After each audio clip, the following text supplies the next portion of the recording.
ఇక్కడ హృదయపూర్వక నమస్కారాలు. ముందు లక్ష డబ్బులు ఈ కార్యక్రమానికి మా ఐఆర్డబ్ల్యూజే తరఫున తెలంగాణ జర్నలిస్ట్ యూనియన్ తరఫున మేము మద్దతు తెలుపుతున్నాం. మద్దతు తెలపడం అంటే మేము ఇప్పటి నుంచి కాదు, 15 సంవత్సరాల నుంచి ప్రతి ఉద్యమానికి ప్రజల తరఫున పోరాటం చేస్తున్నాం. ఎందుకంటే నాడు తెలంగాణ కోసం పోరాటం, తెలంగాణ రావాలని చెప్పేసి అని మా యూనియన్ తరఫున పోరాటం చేశాం. తర్వాత ప్రజా సమస్య 10 సంవత్సరాల తర్వాత 10 సంవత్సరాలు పరిపాలించిన ప్రభుత్వం ప్రజల్ని పక్కన పెడుతుందని చెప్పేసి ఆ సమస్య కోసం 5000 కిలోమీటర్లు బస్సు యాత్ర చేసి ఆ సమస్యను ప్రతి ఊరు తెలిసేలా చేసింది తెలంగాణ జర్నలిస్ట్ యూనియన్.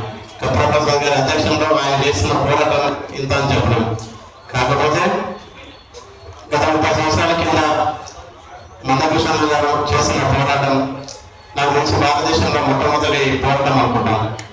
ఎందుకంటే ఏ వ్యక్తి కూడా ఒక 10 సంవత్సరాల 5 సంవత్సరాల 15 సంవత్సరాల అని చెప్పేసి చేసి యుద్ధంలో మర్చిపోతారు. కానీ 30 సంవత్సరాల నుంచి యుద్ధమని ప్రభుత్వం ఎగిసిపడేలా ఆ రోజు ఒక గొంతు, ఈ రోజు లక్షల గొంతు. తను ఇంకా ఒక యుద్ధం చేస్తుందంటే, తను ఏదైనా సభ పెడుతుందంటే కొన్ని లక్షల మంది ఆ సభకు అటెండ్ అవుతున్నారంటే అది ఆయన ఒక పోరాట స్ఫూర్తి.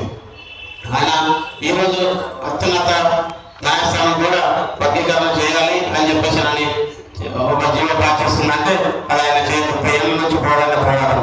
అందుకని మా తరపు తెలంగాణ జర్నలిస్ట్ యూనియన్ తరపు, Indian federation of working journalist తరపు మేము సంపూర్ణంగా 1000 గొంతు 1,00,000 డబ్బులకు మేము మద్దతు తెలుపుతున్నాం.